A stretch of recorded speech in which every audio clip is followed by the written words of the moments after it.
అనంత కరుణామయుడు అపార కృపాశీలుడైన అల్లాహ్ పేరుతో ప్రారంభిస్తున్నాను. సూర అష్షూరా 20వ వివరణ 2వ రుక్కు. కాబట్టి సమస్త ప్రవక్తల మధ్య సమిష్టి విషయమైన ధర్మం స్థాపనకే ఆదేశమైంది. కనుకను ధర్మ సంస్థాపన ఆదేశంలో షరియత్ చేరి లేదనే భావాన్ని తొడగటం నిజానికి ఆయత్ భావం దీనికి పూర్తిగా భిన్నమైంది. మాయిదా సూరాలో ఈ ఆయత్ వచ్చిన సందర్భాన్ని, దాని పూర్తి పూర్వాపరాలను 41వ ఆయత్ నుండి 50వ ఆయత్ వరకు ఎవరైనా శ్రద్ధగా చదివినట్లయితే ఈ ఆయత్కు సరైన భావం బోధపడుతుంది. ఏ ప్రవక్త సముదాయానికి అల్లాహ్ ఏ షరియత్ ప్రసాదించినా ఆ సముదాయానికి అది ధర్మం. ఆ ప్రవక్త కాలంలో దాని స్థాపనే ఉద్దిష్టమైంది. ఇప్పుడు మహానీయ ముహమ్మద్ సల్లల్లాహు అలైహి వసల్లం దైవదౌత్య కాలం గనుక ముహమ్మద్ సల్లల్లాహు అలైహి వసల్లం సముదాయానికి ఇవ్వబడిన షరియత్ ఈ కాలానికి ధర్మం. దీని స్థాపనే ధర్మ సంస్థాపనం. పోతే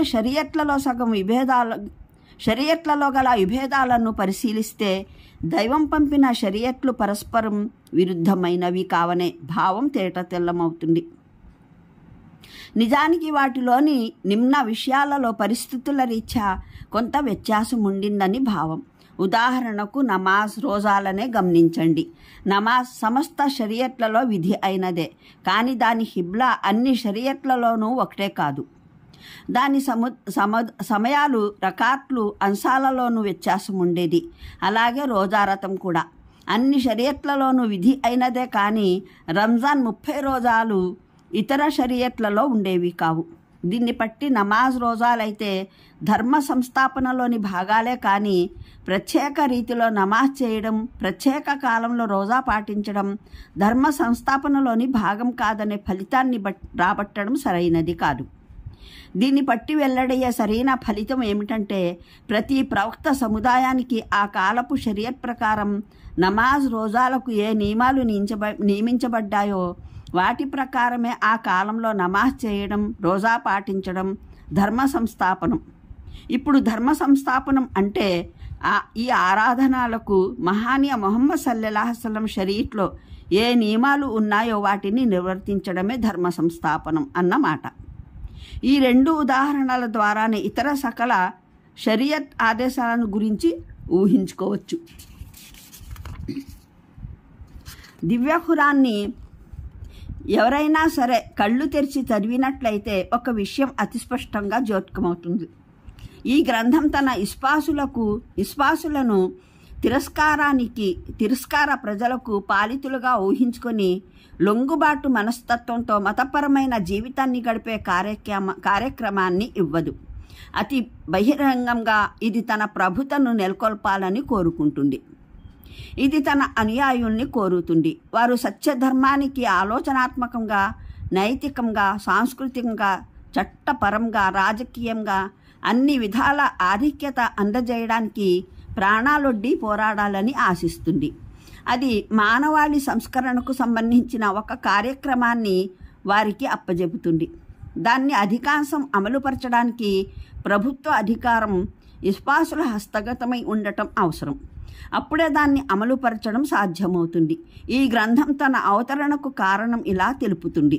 ప్రవక్త, మేము ఈ గ్రంథాన్ని ధర్మాధికారంతో పాటు నీ వద్దకు అవతరింపజేశాము. తద్వారా దైవం నీకు చూపించిన రుజుమార్గం ప్రకారం ప్రజల మధ్య తీర్పు చేయాలని. అన్నిసా సూరా 105వ ఆయత్. ఈ గ్రంథంలో జకాత్ను వసూలు చేసి పంపిణీ చేసే ఆదేశాలు ఇవ్వబడ్డాయి.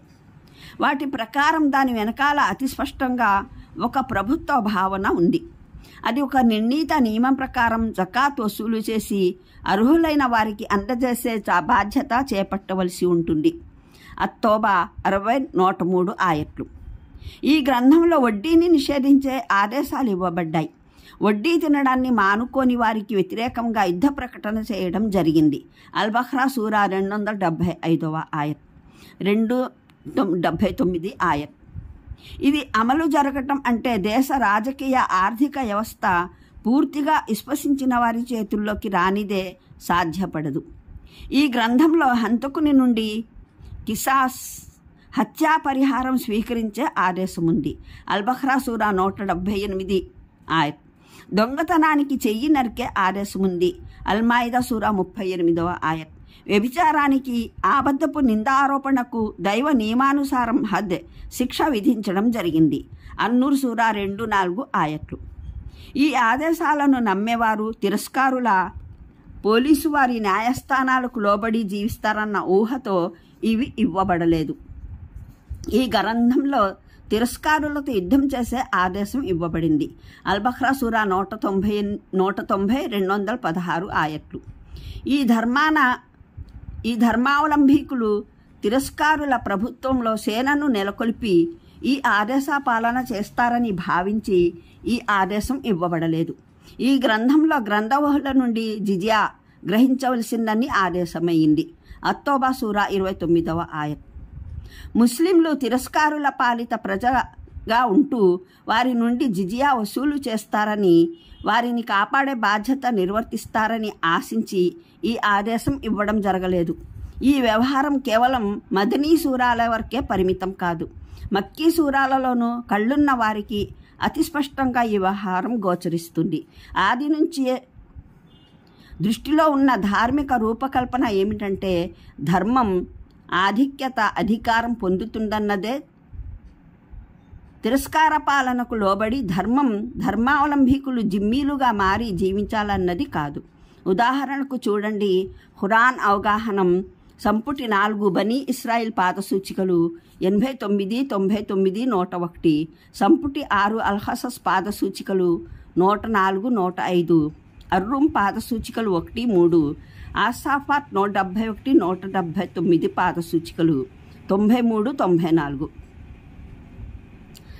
అసాఫాత్ 171, 179 ఆయట్లు పాద సూచికలు 93, 94, సాద్ ప్రవేశిక ఆయత్ 11, పాద సూచిక 12.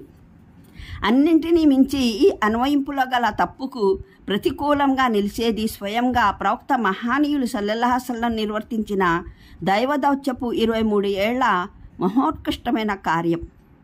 ఆయన ప్రచారంతో పాటు కరవాలం, అధికార శక్తిని వినియోగించి అరేబియా మొత్తాన్ని వశపరుచుకున్నారన్న విషయం ఎవరికీ తెలియనిది. అందులో ఒక పరిపూర్ణ ప్రభుత్వ వ్యవస్థను ఒక సవివరమైన షరియత్తో పాటు నెలకొల్పారన్నది జగద్విదితమే. ఆ వ్యవస్థ విశ్వాసాలు, ఆరాధనలు మొదలుకొని వ్యక్తిగత శీల నిర్మాణం, సామూహిక నీతి, సంస్కృతి, నాగరికతలు, ఆర్థిక, సామాజిక, రాజకీయ న్యాయ విధానాలు, సంధి యుద్ధాల వరకు జీవితపు సమస్త కోణాలను, విభాగాలను ఆవరించిందన్నది అందరికీ తెలిసిన విషయమే. ఒకవేళ ప్రవక్త శ్రీ సల్లల్లాహు అలైహి వసల్లం నిర్వహించిన ఈ పూర్తి కార్యాన్ని ధర్మ సంస్థాపనం ఆదేశానికి ఈ ఆయత్ ప్రకారం ప్రవక్తలందరితో పాటు ఆయనకు ఇచ్చిన ఆదేశానికి వ్యాఖ్యానంగా గ్రహించకపోయినట్లయితే ఇక దీనికి 2 అర్థాలు ముందుకు వస్తాయి. దైవం మన్నించుగాక. విశ్వాసాంగాలను, నైతిక సూత్రాలను, వాటి స్థూలమైన సిద్ధాంతాలను కేవలం ప్రచారం చేయడానికి, ఆహ్వానించడానికి మాత్రమే ఆయన్ని నియమించడం జరిగింది. కానీ ఆయన సల్లల్లాహు అలైహి వసల్లం దాన్ని జవదాటి స్వయంగానే ఒక రాజ్యాన్ని స్థాపించారు, ఒక సవివరమైన చట్టం నిర్మించారు. అది ప్రవక్తలందరి షరియత్ల సమిష్టి అంశాలకు భిన్నమైంది, అధికమైందిను. లేదా అల్లాహనే నిందించవలసి ఉంటుంది. ఆయన సూరాలో పైన పేర్కొన్న ప్రకటన చేసిన తర్వాత స్వయంగా తన మాటను మార్చివేశాడు. తన కడపటి ప్రవక్త చేత ఈ సూరాలో ప్రకటించిన ధర్మ సంస్థాపనకు భిన్నమైంది, అధికమైంది మరో కార్యాన్ని చేయించుకున్నాడు. అంతేకాక ఈ కార్యం పూర్తయిన సందర్భంలో తన తొలి ప్రకటనకు భిన్నంగా మరో ప్రకటన కూడా చేశాడు. నేడు నేను మీ కొరకు మీ ధర్మాన్ని పరిపూర్ణం గావించాను, దైవం దీన్నంతటినీ మన్నించుగాక.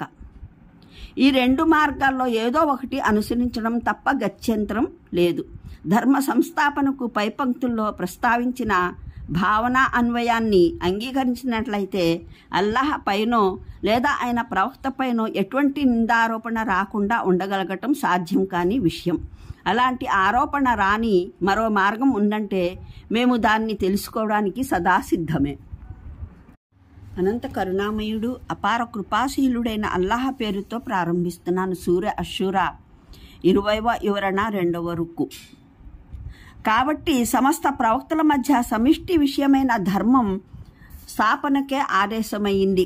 కనుకను ధర్మ సంస్థాపన ఆదేశంలో షరియత్ చేరి లేదనే భావాన్ని తొడగటం నిజానికి ఈ ఆయత్ భావం దీనికి పూర్తిగా భిన్నమైంది. మాయిదా సూరాలో ఈ ఆయత్ వచ్చిన సందర్భాన్ని, దాని పూర్తి పూర్వాపరాలను 41వ ఆయత్ నుండి 50వ ఆయత్ వరకు